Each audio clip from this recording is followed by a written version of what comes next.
I'm Jessica Anderson, 34, returning to my childhood home this Christmas after 5 long years away. My stomach's in knots as I drive down the familiar streets of Portland.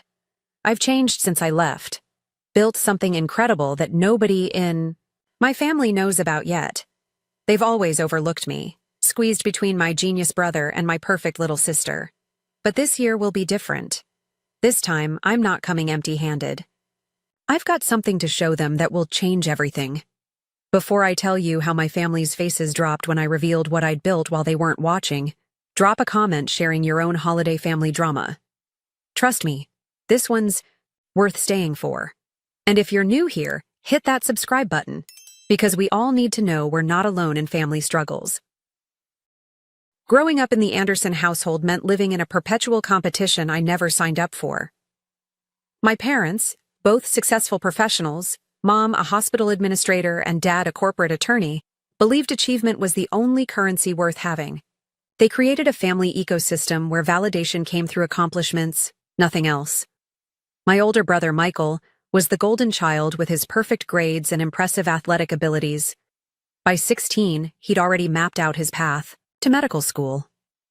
Then there was my younger sister Lily, the baby of the family, whose artistic talents and social butterfly personality made her the family darling, and somewhere in the awkward middle was me, Jessica, the one whose report cards earned shrugs rather than celebration, whose interests seemed perpetually misaligned with family expectations.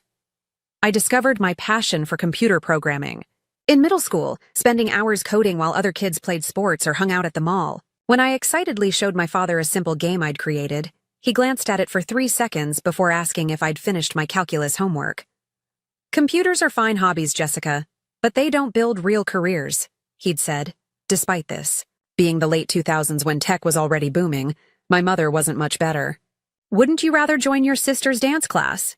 You spend too much time alone with machines, she'd suggest, completely missing that I found genuine joy in creating digital solutions. During family dinners, Michael's pre-med accomplishments and Lily's social calendar dominated conversation while my coding competition wins went unmentioned. The tipping point came during my senior year of high school. I'd been accepted to Stanford with a partial scholarship for computer science, an achievement I was immensely proud of. At dinner that night, my father spent 20 minutes discussing Michael's medical residency options before turning to me. Stanford's expensive.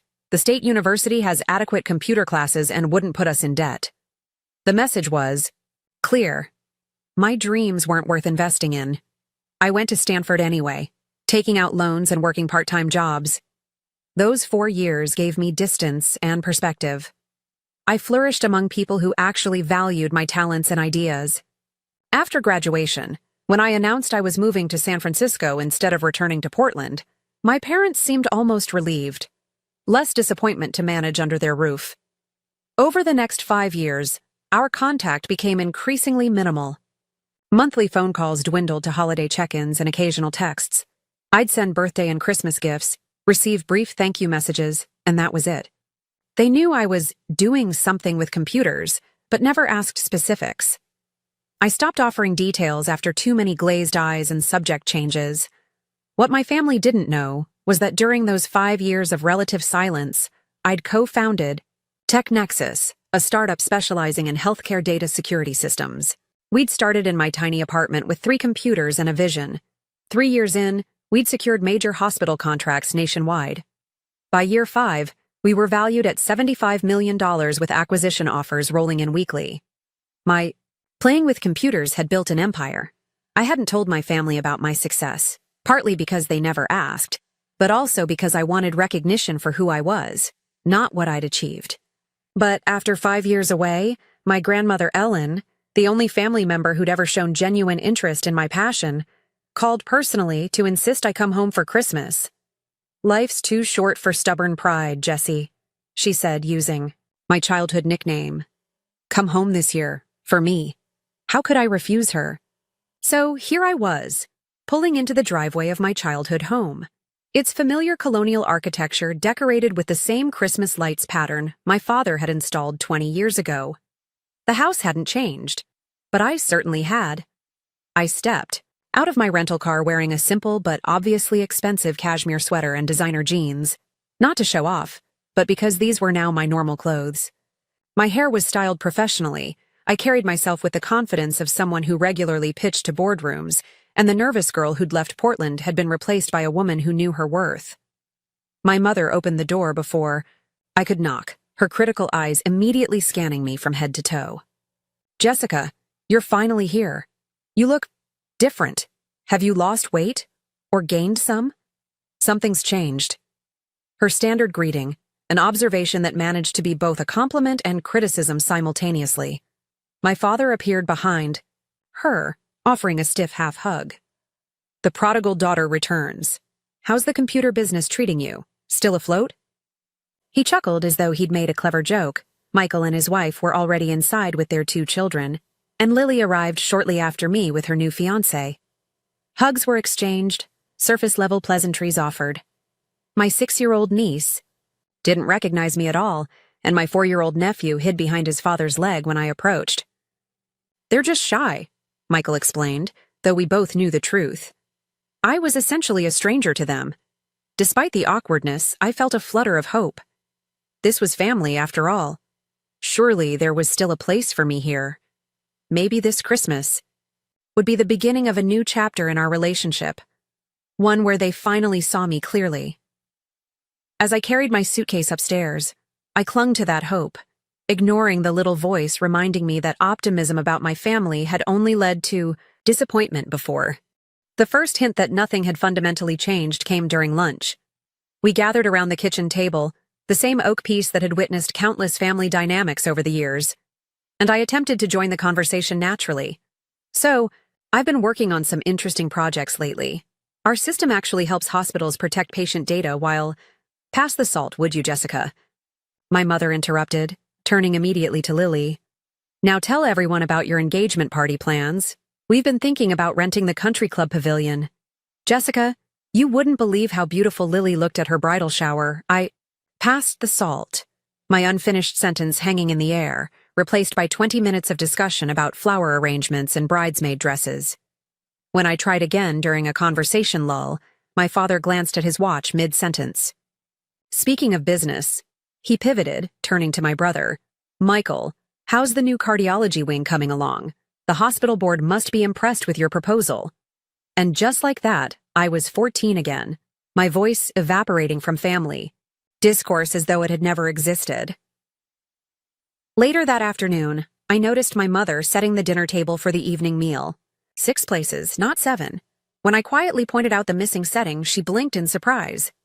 "Oh, I still set the table for our usual number. Force of habit, I suppose. It's been so long since you've been home, I forgot to count you." She laughed, as though this were an understandable oversight rather than a painfully symbolic exclusion. During dinner preparation, my mother served everyone their favorite dishes: Michael's preferred roast potatoes, Lily's special vegetable medley, even accommodations for my sister-in-law's gluten sensitivity. When the green bean casserole appeared, something I'd mentioned disliking since childhood due to a texture aversion, I politely declined. "Still picky about food, Jessica?" My mother sighed. "I forgot about your preferences. There's bread if you're still hungry." After dinner, my father suggested everyone relax in the living room while the women cleaned up, his traditional division of labor that had always irked me. In the kitchen, I attempted small talk with my mother and sister. "How's your tech job?" "Going anyway?" Lily asked, the first family member to actually inquire about my work. "A small victory. It's going really well, actually. We've expanded to—" "Jessica, you're rinsing those plates all wrong," my mother interrupted. "The food particles will clog the disposal. You always were a bit careless with housework. Thank goodness your career doesn't require domestic skills." Later that evening, I excused myself to unpack in my old bedroom, only to find the space transformed into a disorganized storage room. Boxes filled with Christmas decorations, old files, and miscellaneous household items occupied every surface. The twin bed remained but was piled with winter coats. My old posters and photographs had been removed, the walls now bare except for a faded rectangle where my college diploma once hung. "We needed the space," my mother explained when I inquired. "Since you're hardly ever here. Michael's room is kept ready for when they visit with the children, and Lily still stays over sometimes. There's still a bed for you. Just move those coats." Curious, I checked my siblings' former rooms. Michael's remained a shrine to his adolescence. Trophies displayed prominently, medical school pennant on the wall, photos preserved. Lily's room had been moderately updated, but maintained as a functional bedroom with her personal touches intact. While searching for extra hangers in the hall closet, I discovered a box labeled Jessica School Stuff. Inside were my academic awards, coding competition trophies, and the framed article from when I'd won the state technology challenge. All items that had once been displayed, but now were haphazardly packed away, some damaged from careless storage. That night, I called my friend Sophia, who'd become more family to me than my blood relatives. They haven't changed at all, Soph. It's like I'm still the invisible middle child, except now I'm an invisible adult. My brother talked about his medical practice for 45 minutes straight, and no one asked a single question about my life. Maybe you should just tell them about TechNexus, Sophia suggested. They might finally give you the recognition you deserve. I sighed, looking around the storage room that was once my personal space. That's not why I came. I don't want them to suddenly value me because I'm successful. I want them to value me because I'm their daughter. I understand, Sophia replied gently. But remember why you're there, for your grandmother, not for their approval. You don't need it anymore, Jess. You know your worth, even if they don't see it yet.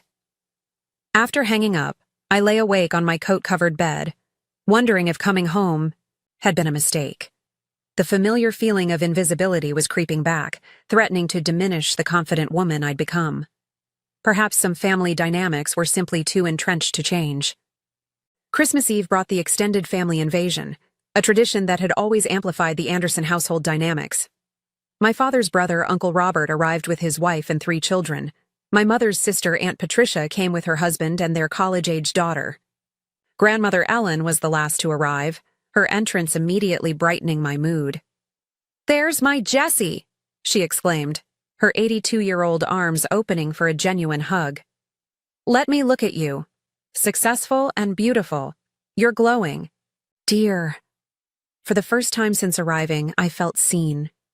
Grandmother Ellen had always been different from the rest of the family, genuinely curious, never comparing, always supportive. She'd sent me encouraging cards throughout college, and was the only relative who remembered my birthday without Facebook reminders.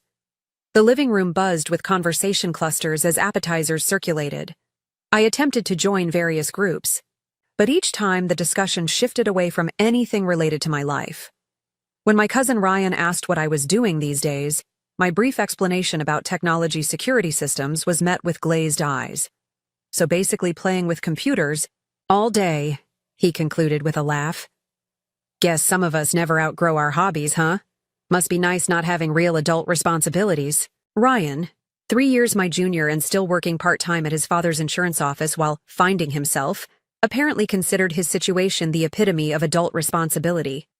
Aunt Patricia cornered me by the fireplace, her infamous interrogation beginning predictably. "No ring yet, Jessica? You know, at 34, your options narrow considerably. Your biological clock isn't getting any younger." She glanced meaningfully at my flat abdomen. "Your cousin Megan is already pregnant with her second, and she's 4 years younger than you." Before I could respond, my mother joined the conversation. "Jessica's always been career-focused. Some women just aren't meant for family life."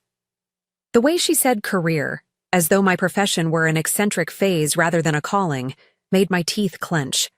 "I'm focused on building something meaningful," I replied evenly. "And I date. I just haven't met anyone I want to spend my life with yet." "Well, beggars can't be choosers at a certain point," Aunt Patricia responded with false sympathy.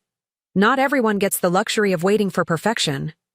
Dinner preparations saved me from further commentary on my apparently tragic spinsterhood. In the kitchen, I found Grandmother Ellen struggling with her new smartphone, a gift from Michael that no one had bothered to help her set up. "These newfangled contraptions," she sighed. "Your brother said it's simple, but nothing happens when I tap the screen." I sat beside her, gently taking the phone. "The screen protector is still on, Grandma. Here, let me help you set everything up." For 20 minutes, I patiently configured her device, explaining each feature in terms she could understand, setting up shortcuts for her most used functions, and increasing the text size for easier reading. Her genuine appreciation warmed me. "You've always had a gift for making complicated things simple, Jessie," she said, patting my hand. "Tell me about your work in San Francisco. Are you happy?" That simple question, the only one any family member had asked about my emotional state rather than my marital status or superficial career details, nearly brought tears to my eyes. I told her about TechNexus in terms of the problems we solved and the hospitals we helped, rather than valuation or acquisition offers. "Your grandfather would be so proud," she said when I finished. "He always said you had a special spark, different from the others, but no less bright." Our moment was interrupted by my mother calling everyone to dinner. As we entered the dining room, I overheard my parents speaking in the hallway. "Michael's practice is really taking off," my father was saying, proudly. "The hospital board is considering his proposal for the new research initiative. 7 figures in funding." "And Lily's fiancé comes from such good stock," my mother replied. "His family's connections will open so many doors for her. At least 2 of our children made good choices."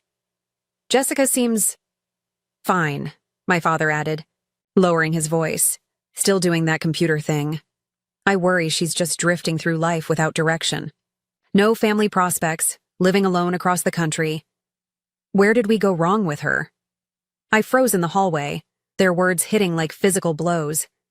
After 5 years of building something meaningful, after all my hard work and success, I was still the family disappointment, the child they'd gone wrong with.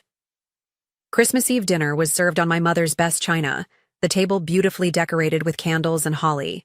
Before eating, my father stood for the traditional family prayer, something I'd forgotten about after years away. "Lord, we thank you for this food, and for family gathered here. We're grateful for Michael's continued success in medicine, healing the sick as you would have us do. We're thankful for Lily's engagement and the joyful union ahead. We're blessed by the children present who carry our legacy forward," he continued, mentioning every adult by name along with their blessings of the year except me. Whether intentional or another oversight, the exclusion stung publicly in a way the private conversation had not. Midway through dinner, I excused myself to the bathroom, locking the door behind me. Staring at my reflection, I saw the confident CEO I'd become starting to crack, revealing the insecure middle child beneath. For a moment, I considered packing my bags and leaving that night, making up an emergency at work, escaping back to the world where I was valued. Instead, I splashed cold water on my face and straightened my shoulders. I hadn't built my company by running from challenges. I'd come for Grandmother Ellen, and I would stay for her. Tomorrow was Christmas Day, the gift exchange that had always crystallized my place in the family hierarchy. I decided to let it play out exactly as they planned without intervention or explanation. The truth would reveal itself one way or another. Christmas morning in the Anderson household followed the same choreography it had for decades. Everyone gathered in the living room by 8 o'clock, still in pajamas, clutching mugs of my mother's special hot chocolate. The fireplace crackled with fresh logs, and Michael's children vibrated with excitement on the carpet near the tree. Christmas music played softly from the speaker system my father had installed last year. Apparently, some traditions were allowed to evolve with technology. I took a seat on the window bench, slightly removed from the main seating arrangement. From this vantage point, I could observe the familiar ritual about to unfold. My father, wearing his Santa hat, the only whimsical item he permitted himself all year, took his position beside the mountain of wrapped presents under the tree. "Let's see what Santa brought this year," he announced, adjusting his reading glasses as he examined the first tag. The gift distribution always followed the same order, youngest to oldest, with multiple rounds until all presents were distributed. Nephew went first, tearing into a large box containing a child-sized electric car he could actually drive. His sister received a lavish dollhouse complete with furniture and miniature family.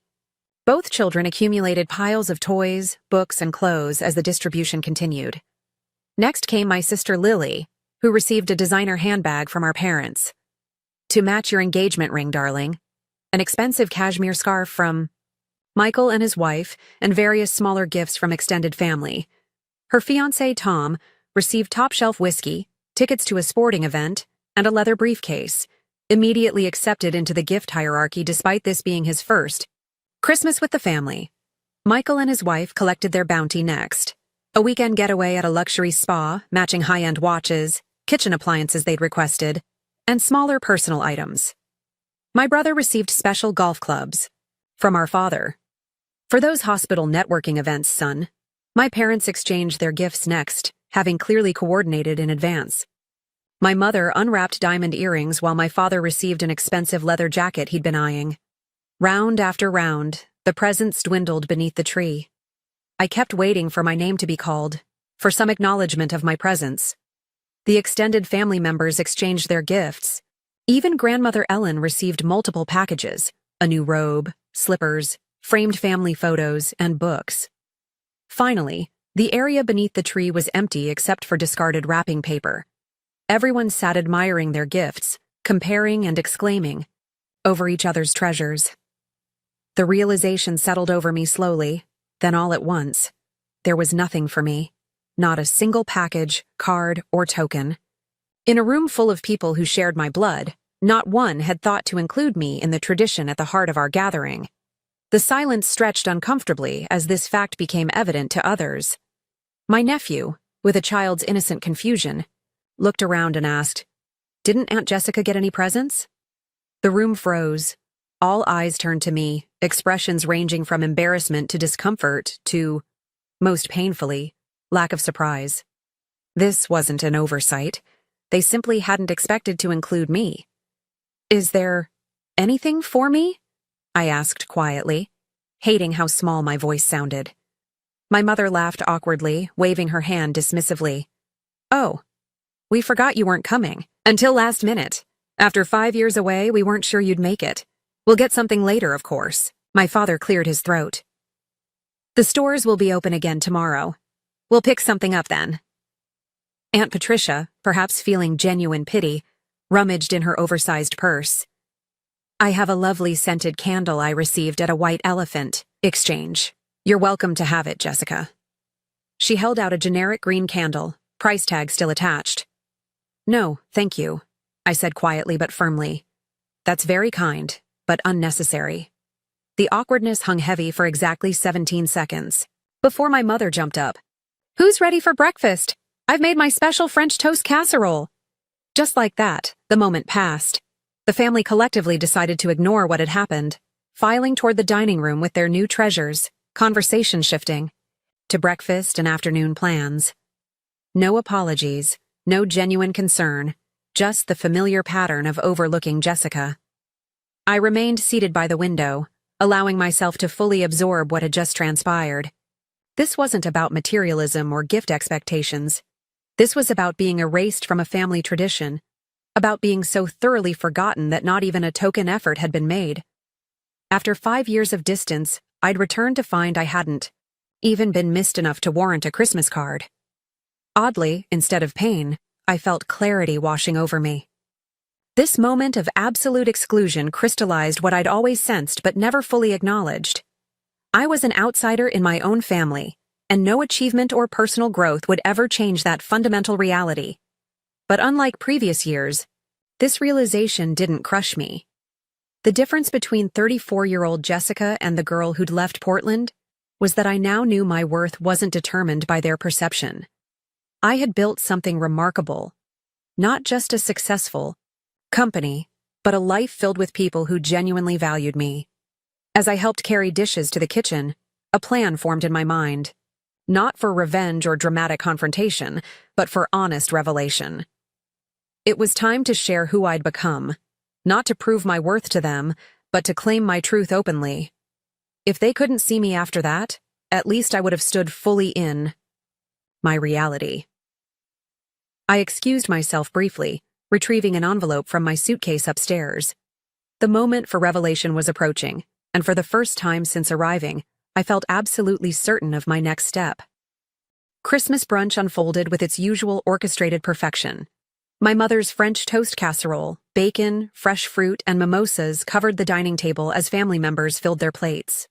Conversation flowed around me, Michael discussing his hospital's expansion plans, Lily showing photos of potential wedding venues on her phone. The gift exchange incident had been neatly packed away like last year's ornaments, no longer worthy of mention. I sat quietly, the slim envelope resting on my lap beneath the table, waiting for the right moment. It came as my father raised his mimosa glass for an impromptu toast.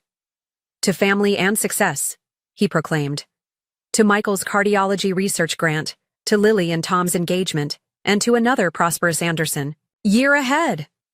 As glasses clinked and sips were taken, I gently cleared my throat. "Since we're acknowledging achievements," I said, my voice steady, "I have something I'd like to share too." A brief silence fell over the table, the kind that forms when someone unexpected speaks up during a performance. I placed the envelope on the table and slid out a glossy business magazine, turning it to face the family. My picture was on the cover under the headline, "Healthcare's Rising Tech Stars, How Jessica Anderson's Tech Nexus is Revolutionizing Patient Data Security."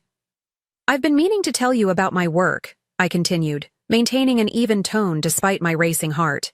Tech Nexus, the company I co-founded 4 years ago, was recently valued at $75 million. We protect hospital data systems from security breaches. 17 major healthcare networks currently use our platform, including, ironically, the one where Michael works. I placed the magazine in the center of the table, then removed the second item from my envelope, a document showing the recent acquisition offer from a major tech corporation. The number at the bottom featured 8 digits. "We're considering this acquisition offer, though I'm leaning toward maintaining independence and expanding internationally next year." The silence around the table had transformed from dismissive to stunned. My mother's mouth opened and closed without producing sound. My father stared at the magazine cover as though it might be an elaborate practical joke. Michael picked up the acquisition document, scrutinizing it with narrowed eyes. "$75 million? My father finally managed. That's not possible. Your little computer project?" "That's amazing, Jessica," Grandmother Ellen exclaimed, genuine pride lighting her face. "I always knew you were building something special." My mother's shock quickly recalibrated into revisionist history. "Well, we always encouraged your computer interests, didn't we? I remember telling everyone how gifted you were with technology." She reached across to squeeze my arm possessively. "My daughter, the CEO." "This is legitimate?" Michael asked, still examining the document. "You actually built a company worth this much? How did we not know about this?" "No one asked," I replied simply. When I tried to talk about my work, the conversation always changed direction. "You should have told us more forcefully," my father countered, already reconstructing the narrative. "How are we supposed to know if you kept it secret?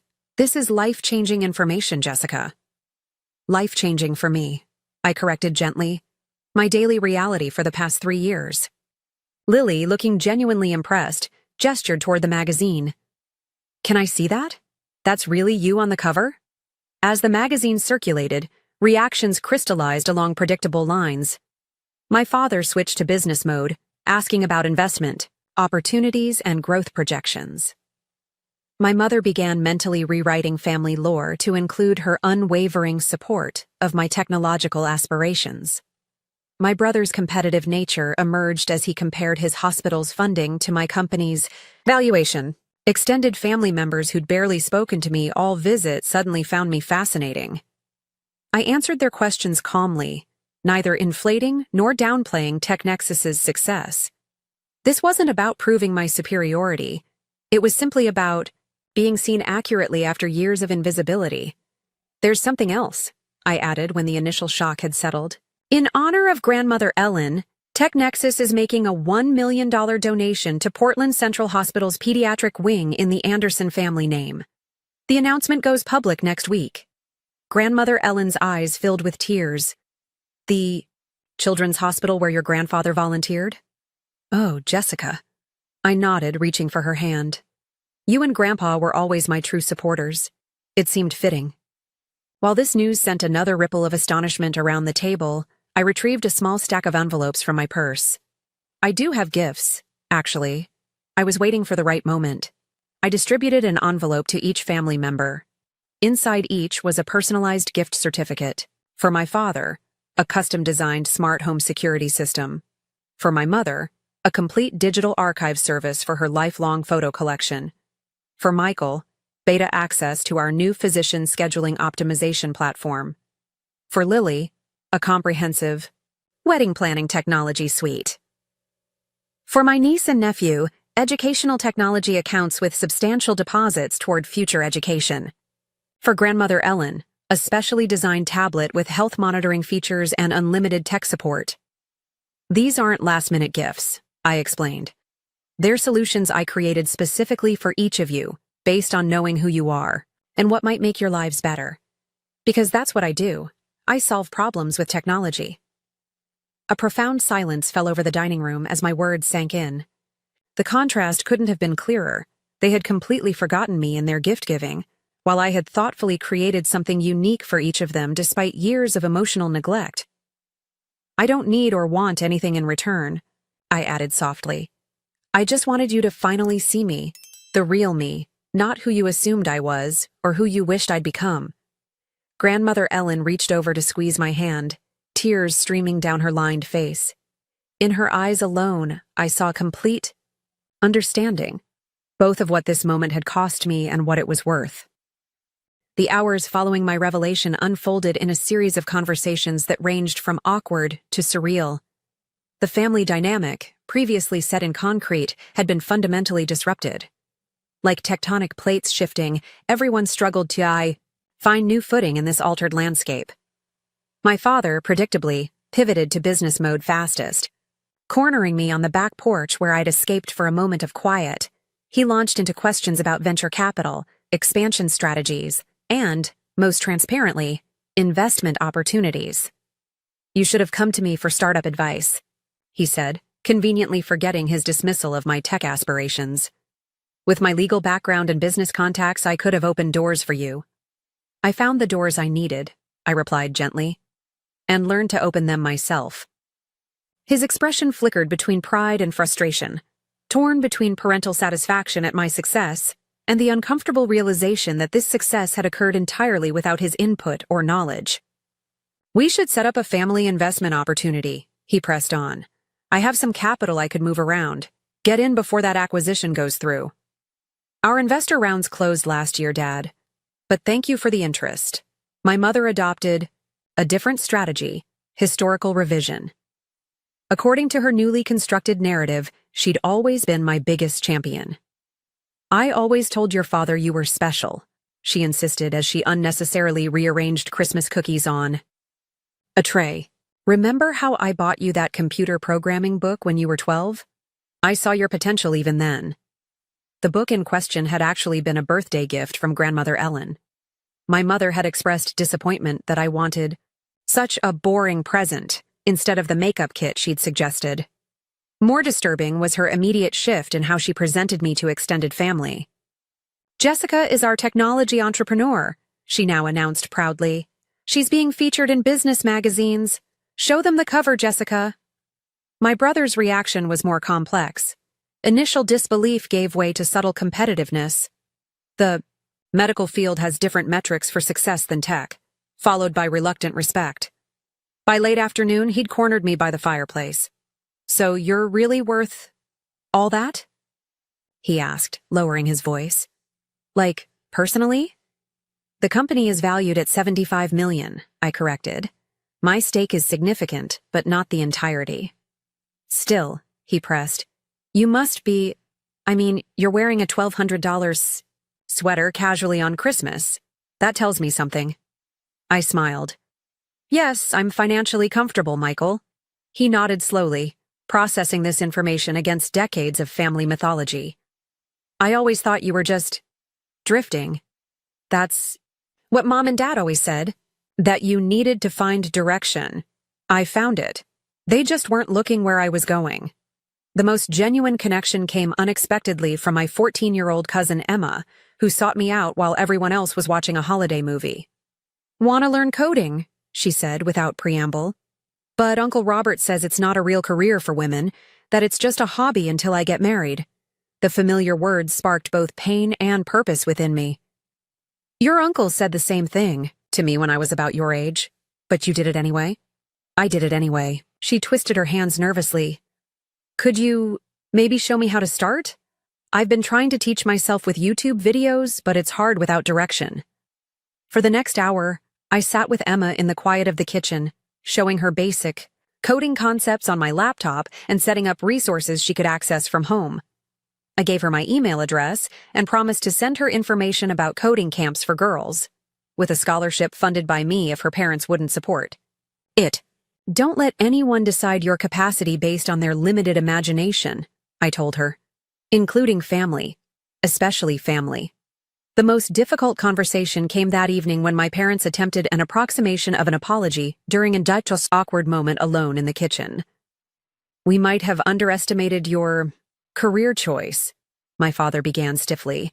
It seems technology has become more viable than we anticipated. And we always wanted the best for you, my mother added. We pushed because we cared. Perhaps we should have listened more to what you wanted. Their words fell substantially short of a genuine acknowledgement of the pattern of dismissal and emotional neglect. This wasn't about my career choice. It was about my fundamental place in the family. But I recognized this halting attempt represented their maximum capacity for self-reflection. Thank you for saying that, I replied simply. I hope moving forward we can build a relationship based on who I actually am, not who you expected me to be. That night, I made the decision to leave a day early. Not from anger or hurt, but from the clear-eyed recognition that I needed to return to my chosen family, the friends and colleagues who saw and valued me without the distorting lens of family history. As I packed, my sister Lily knocked tentatively on the storage room door. Of all the family reactions, hers had been the most subdued, watching, listening, processing. Were we really that terrible to you? She asked, sitting on the edge of the bed. The question's directness surprised me. Not terrible, I answered carefully. Just absent. Like I was living in a house where all the mirrors were covered. Invisible even to myself sometimes. She nodded slowly. I never realized. You were just Jessica. My quiet, computer-obsessed, big sister. Mom and Dad talked about you differently than they talked about Michael and me. But I thought that was just because you were different. Different shouldn't mean less valuable. No, she agreed quietly. It shouldn't. She hesitated before adding, I'm sorry I didn't see it, or if I contributed to it.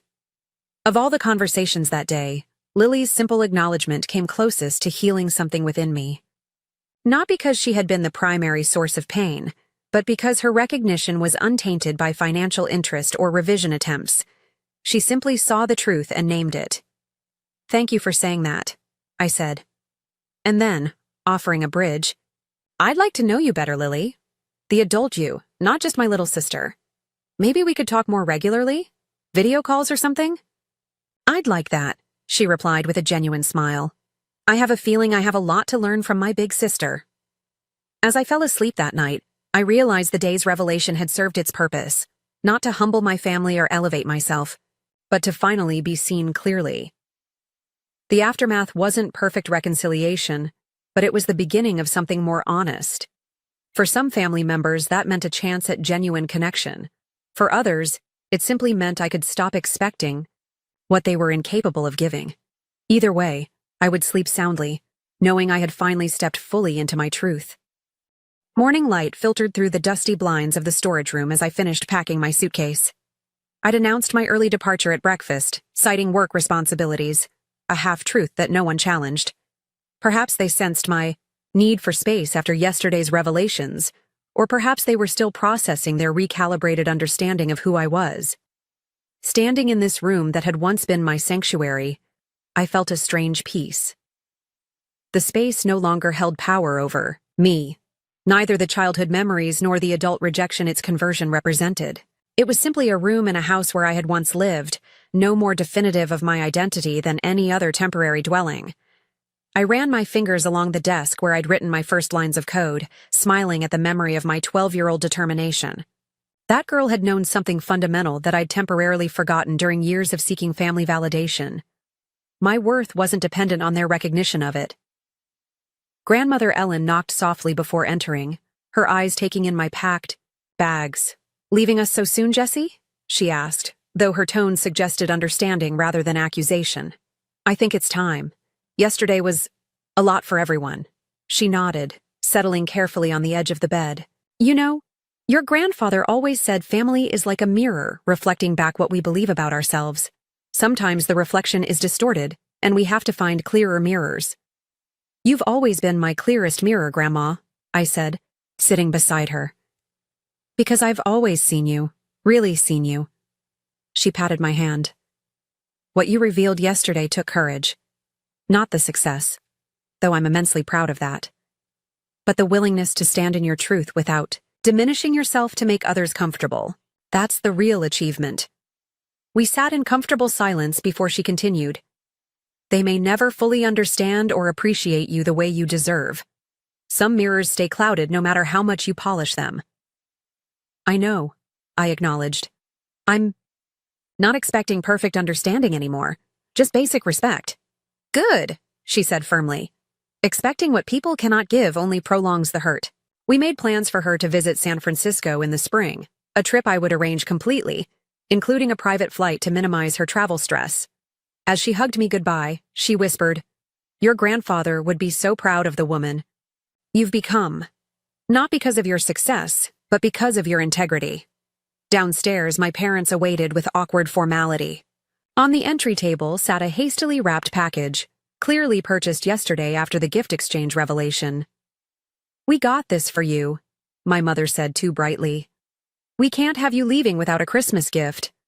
The wrapped box contained an expensive designer scarf, beautiful but impersonal, selected for its price tag rather than any connection to my personality or interests. Still, I thanked them sincerely, recognizing the gesture's importance even if its execution remained telling. "I hope we can talk more regularly," my father said stiffly during our goodbye. "Perhaps you could keep us updated on your company's progress." "I'd prefer to talk about more than just work," I replied gently. "I'd like to know what's happening in your lives too. The everyday things, not just the achievements." They looked momentarily confused by this concept, connection based on being rather than doing, but nodded agreement nonetheless. The drive to the airport felt like crossing a boundary between worlds. With each mile, the weight of unmet expectations and familiar disappointments lightened. By the time I boarded my flight to San Francisco, I was breathing more easily than I had in days. Sophia waited at arrival, her familiar face and warm hug embodying the chosen family I'd built for myself. "Welcome home, boss lady," she teased, helping with my bags. "How was Operation Family Revelation?" "Complicated," I answered as we walked to her car. "But necessary." In the months that followed, small changes emerged in my family communications. My parents' calls became slightly more frequent, if still somewhat awkward. My father still predominantly asked about business, but occasionally inquired about my weekend plans or my new condo. My mother still compared me to cousins and family friends, but with a new undertone of pride rather than disappointment. Lily and I established a monthly video call tradition, gradually building a sister relationship based on who we were as adults, rather than who we'd been as children. Michael remained more distant, our interactions cordial but limited. Perhaps some relationships could only evolve so far. Most meaningful was my strengthened connection with Grandmother Ellen. Our weekly calls became a source of genuine wisdom and perspective as she shared family history I'd never heard, patterns of favoritism and emotional withholding that had shaped my father's childhood and subsequently trickled down to mine. "Understanding doesn't excuse, but it can help you heal," she observed during one such conversation. Breaking patterns requires seeing them clearly first. Taking her wisdom to heart, I began working with a therapist specializing in family dynamics. The work wasn't about assigning blame, but about untangling the complex emotional web that had shaped my self-perception for decades. Gradually, I learned to identify the internalized family voices that still sometimes whispered I wasn't enough, and to consciously replace them with truth. The most profound lesson emerged 6 months after that revealing Christmas. True family isn't always defined by blood. My chosen family, friends, colleagues, mentors who genuinely saw and valued me, provided the consistent reflection and unconditional acceptance I'd sought from Portland all those years. This realization wasn't bitter but liberating. I could maintain connections with my biological family within the boundaries of what was actually possible, while finding deeper fulfillment in relationships built on mutual respect and genuine seeing. Empire I'd revealed at Christmas wasn't ultimately Technexus or its financial success. It was the internal sovereignty I'd built. The ability to define my worth based on my own values rather than external validation. The company could rise or fall, though it continued to thrive. But this core understanding of my intrinsic value remained unshakable. By the following December, when holiday planning began, I made a conscious choice. Rather than returning to Portland, I invited grandmother Ellen to join me in San Francisco for Christmas. To my surprise, Lily asked if she could come too, bringing her new husband. We created different traditions, ones built around connection rather than comparison, appreciation rather than accomplishment. My relationship with my parents remained a work in progress, improving in some ways, static in others. I accepted the limitations while remaining open to growth, understanding that full healing sometimes means acknowledging what isn't possible alongside what is. The greatest gift I gave myself wasn't financial success or family recognition. It was the freedom to live authentically, without diminishing my light, to make others more comfortable with their shadows.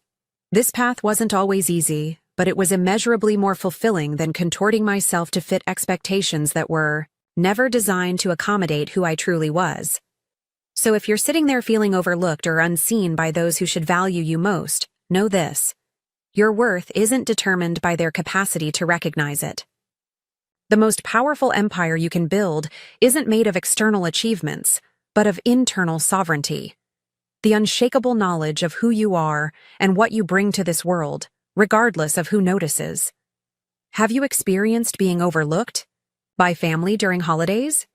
I'd love to hear your stories in the comments below. How did you handle it, and what did you learn? Sometimes the most healing thing is knowing we're not alone in these experiences. If this story resonated with you, please like, subscribe, and share it with someone who might need to hear that their value isn't determined by family recognition. Thank you for witnessing my journey, and remember, the most important person who needs to see your worth is you.